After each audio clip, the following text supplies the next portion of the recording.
Hello, Faith Leader, and welcome to Breaktime. Today, Philippians 3:7 says this, "But whatever were gains to me, I now consider loss." And here's why. For the sake of Christ.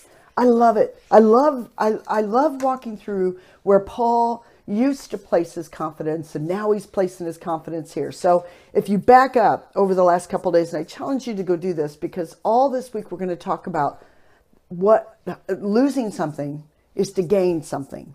Every time Paul lost something, he was gaining something, and that gain for him was Christ. So what if we looked at our life? What if we examined our life and looked at those areas where we lost? Could it be a place where we could gain more of Christ? Christ in his understanding, Christ experienced something deeper in our relationship with him, experienced something with him in the midst of loss. That's what Paul was doing. He had a very impressive resume, reasons where he could boast in his flesh.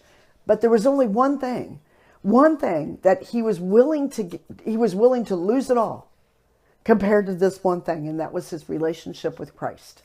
Are you there? Am I there? Am I there to the place where I can lose it all, but yet still hold tightly for the sake of one thing? And that's my relationship, my passion, my love, my experience with a living God.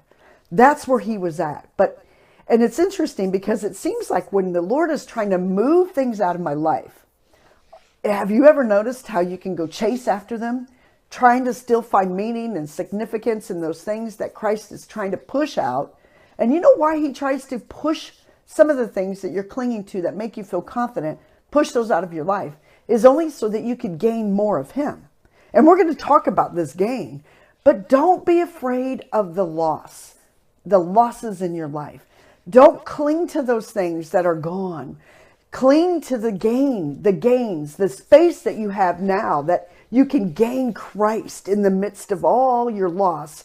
Look at it as a way to gain a deeper understanding, a deeper awe, a deeper reverence for who Christ is in the midst of all of your loss. Don't look back and think of your loss as places that were weaknesses, but look at them as places where Christ was made strong, because your relationship with him developed in the midst of your losses in this world. And isn't that amazing how Christ can take the most extreme losses in our life, whether it's your job, whether it's a relationship, whatever it is, and look at it and say, this is where I gained more of an understanding and experience with Christ. Have a very blessed day.